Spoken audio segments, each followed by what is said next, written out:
అందరికీ నమస్కారం అండి. ఈరోజు చెప్పే కథ పేరు స్ట్రాంగ్ కాఫీ విత్ లవ్. ఈ కథను రచించిన వారు నాగవేణి గారు. ఇంకా కథలోకి వెళ్తే, తన సాటిలేని టేస్ట్తో ఒక కాఫీ కలిపిన అందమైన ప్రేమ కథ. ఓ సాఫ్ట్వేర్ కంపెనీలో ఓ తెలివైన ఎంప్లాయీ మిస్టర్ సంతోష్, అదే కంపెనీలో మరో ఎంప్లాయీ తెలివైన అందమైన అమ్మాయి మిస్ చైత్ర. వీరిద్దరూ ఒకే కంపెనీలో వర్క్ చేస్తున్నా ఒకరికి ఇంకొకరు తెలియదు. ఇద్దరికీ పరిచయం లేదు. సో ఎవరి వర్క్లో వాళ్ళు బిజీగా ఉంటారు. ఎప్పుడూ వీరిద్దరి అమ్మానాన్నలు వీళ్ళ పెళ్లి విషయంలో తొందరపడుతున్నా వీరికి ఏమాత్రం పట్టనట్టు వారి పని వాళ్ళు చేసుకుపోతున్నారు. వీరిద్దరికీ ఉన్న కామన్ అలవాటు, వర్క్ ప్రెజర్ ఎక్కువగా ఉన్నప్పుడు వాళ్ళ కంపెనీలో ఇచ్చే కాఫీ కన్నా బయట ఉన్న కాఫీ డేకి వెళ్ళి మంచి స్ట్రాంగ్ కాఫీ తాగి రిలాక్స్ అవుతుంటారు.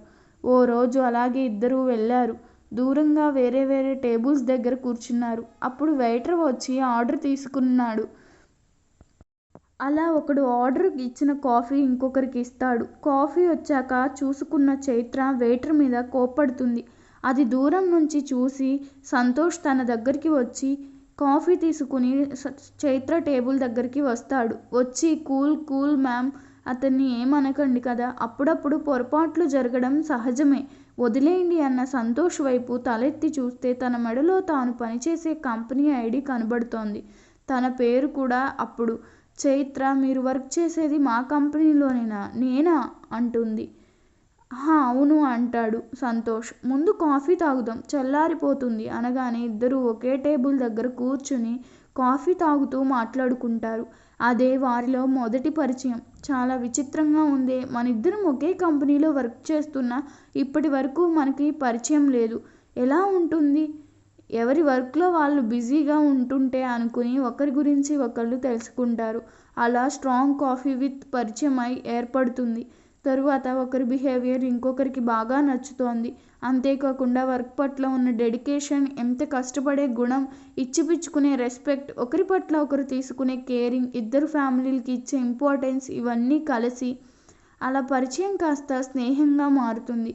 ఫ్రెండ్స్ అయ్యాక అప్పుడప్పుడు కాఫీ డేకి కాఫీ తాగడానికి ఇద్దరూ కలిసి వెళ్తూ ఉండడం, ఆ స్నేహంలో ఒకరంటే ఒకరికి ఏదో తెలియని అభిమానం మొదలవుతుంది. కానీ ఇద్దరూ బయటపడి చెప్పలేదు. ఎప్పుడూ ఇద్దరికి ఒకరంటే ఒకరికి మనసులో మంచి అభిప్రాయం ఏర్పడుతుంది. పెళ్ళంటూ చేసుకుంటే ఇలాంటి వాళ్ళనే చేసుకోవాలని అలా రోజులు గడుస్తున్నాయి. ఒకవైపు ఇరు కుటుంబాల్లో వీరిద్దరికి పెళ్లి సంబంధాలు చూస్తున్నారు. చైత్రకి సంతోష్ మీద ఉన్న ట్రూ ఎఫెక్షన్ అండ్ ఫీలింగ్స్, సంతోష్కి చైత్ర మీద ఉన్న ట్రూ ఎఫెక్షన్ అండ్ ఫీలింగ్స్ ఇద్దరు ఎవరికి వారు ఆలోచించుకుంటే ఎప్పటికో అదే ప్రేమ అని అర్థమైంది. ఒకరిని విడిచి ఒకరు ఉండలేరని తెలిసింది. ఒకరి గురించి ఒకరు ఆలోచించుకుంటూ ఊహల్లో తేలిపోతూ ఉన్నారు. అలా ఊహించుకోవడం పూర్తయ్యాక ఇద్దరు ఒక నిర్ణయానికి వచ్చారు. ఒకరి మనసు ఒకరికి బాగా అర్థమైనట్టుగా. అదేంటో, ఇద్దరు ఒకరిని ఒకరు ప్రపోజ్ చేసుకున్నాక, ఒకవేళ అవతలి వాళ్ళు ఒప్పుకోకపోతే, ఒకవేళ వీరిద్దరూ ఒప్పుకుని ఇష్టపడ్డాక వాళ్ళ ఇంట్లో పేరెంట్స్ ఒప్పుకోకపోతే అనే సందేహం ఇద్దరికీ వచ్చింది. అలా ఆ సందేహాన్ని ఇద్దరు ఛేదిస్తూ ఒక నిర్ణయానికి వస్తారు. ఒకరికొకరం కాల్ చేసి మాట్లాడుకుని కాఫీ డేలో కలుసుకుంటారు. ఓ స్ట్రాంగ్ కాఫీ విత్ స్ట్రాంగ్ నిర్ణయంతో వచ్చారు అక్కడికి. ఎప్పట్లాగానే నార్మల్గానే మాట్లాడుకుంటారు. పైకి ఏం చెప్పకపోయినా లోపల కేజీల్లో చెప్పలేనంత బరువైన ప్రేమని భారమైన ప్రియంగా మోస్తూ. ఇప్పుడు కూడా ఒకరితో ఒకరు ఏం చెప్పుకోలేదు. వెళ్లే ముందు ఎక్కడికి వెళుతున్నావు అని అడిగితే చైత్ర ఫ్రెండ్ని కలవడానికి అని చెప్పింది. చైత్ర సంతోష్ని అడిగితే నాకు ఒక ఇంపార్టెంట్ పని ఉంది, వెళ్ళాలి అని ఇద్దరు అక్కడి నుంచి ఎవరి దారిని వాళ్ళు విడిపోతారు. చైత్ర వెళ్ళేది తన ఫ్రెండ్ దగ్గరికి కాదు, సంతోష్ వాళ్ళ ఇంటికి. సంతోష్ పేరెంట్స్తో తన ప్రేమ గురించి మాట్లాడడానికి, పెళ్ళి గురించి మాట్లాడడానికి సంతోష్ వాళ్ళ ఇంటికి వెళ్ళి కాలింగ్ బెల్ కొట్టింది చైత్ర. సంతోష్ వాళ్ళ అమ్మగారు డోర్ తీశారు. చైత్ర కుడికాలు ముందు పెట్టి లోపలికి వెళ్తోంది. సంతోష్ వాళ్ళ పేరెంట్స్ ఇద్దరూ ఒకే చోట నిలబడి ఉంటారు. ముందుకు వాళ్ళకి చేతులు జోడించి నమస్కారం పెట్టి తనకున్న సంస్కారాన్ని చాటుకుంది. వాళ్ళకి అర్థం కాక, ఎవరమ్మా నువ్వు, ఏం కావాలి అని అడిగితే, మీతో ఒక ముఖ్యమైన విషయం మాట్లాడదామని వచ్చానండి అని తన పేరు అని తన డీటెయిల్స్ మొత్తం చెప్పి, అప్పుడు సంతోషంలో తన ప్రేమ విషయం నెమ్మదిగా చెప్పింది. సంతోష్ అంటే తన అభిప్రాయాలన్నీ, తనని ఎంత ఇష్టపడుతుందో చెప్పింది.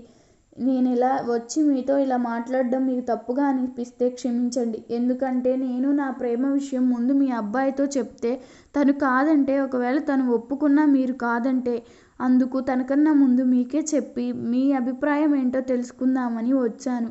మీ అబ్బాయికి నేను అన్ని విధాలా సరిపోయే లైఫ్ పార్ట్నర్ని అని మీకు అనిపిస్తే మీ అబ్బాయిని ఇష్టపడుతున్నానని తనతో చెప్తాను. లేదు అంటే నా ప్రేమను నాలో ఎప్పటికీ గొప్ప జ్ఞాపకంగా దాచుకుంటాను. అలా అని నా భర్త స్థానంలో ఇంకెవరిని ఊహించుకోలేను అని చెప్పి అక్కడి నుంచి చెమ్మగిల్లిన కళ్ళతో వెళ్ళిపోతుంటే సంతోష్ పేరెంట్స్ చైత్రని ఆపి, నువ్విలా ఏడుస్తూ వెళ్ళిపోతే మరి మా అబ్బాయి సంతోష్ని ఎవరు పెళ్లి చేసుకుంటారమ్మా అని అనగానే ఇంకొంచెం ఆనంద బాష్పాలు నిండిన కళ్ళతో వెనక్కి తిరిగి వచ్చి అత్తయ్య, మామయ్య అంటూ సంతోష్ పేరెంట్స్ కాళ్ళకి దండం పెట్టింది. చైత్రని పైకి లేపి సంతోష్ పేరెంట్స్ సంతోషంగా ఆశీర్వదిస్తారు. చైత్ర, నీకో విషయం చెప్పాలి అంటారు సంతోష్ పేరెంట్స్. హా, చెప్పండి అత్తయ్య, మామయ్య అనగానే, నువ్వు వచ్చి ఇంతలా మమ్మల్ని అడగకపోయినా, మాకు మీ ప్రేమ విషయం తెలియకపోయినా మా సంతోష్కి నిన్నే ఇచ్చి పెళ్లి చేసేవాళ్ళమమ్మా అనగానే ఒక పెద్ద షాకుకు గురై అలాగే చూస్తుంది చైత్ర. చైత్ర, ఏంటత్తమ్మా మీరనేది నిజమా? అదెలా అని అవాక్కై అడిగింది. మీ పేరెంట్స్ మేము ఎప్పుడో మీ ఇద్దరికి మ్యాచ్ ఫిక్స్ చేసి ఉంచాము. మీరు ఓకే చెప్తే పెళ్లి చేసేద్దామని ఎప్పటినుంచో ఎదురు చూస్తున్నాం. మీరే పెళ్లి విషయం వాయిదాలు వేస్తూ వచ్చారు.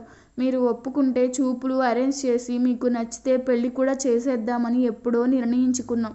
ఎందుకంటే సంతోష్కి వచ్చిన సంబంధాల్లో మాకు నువ్వే నచ్చావు.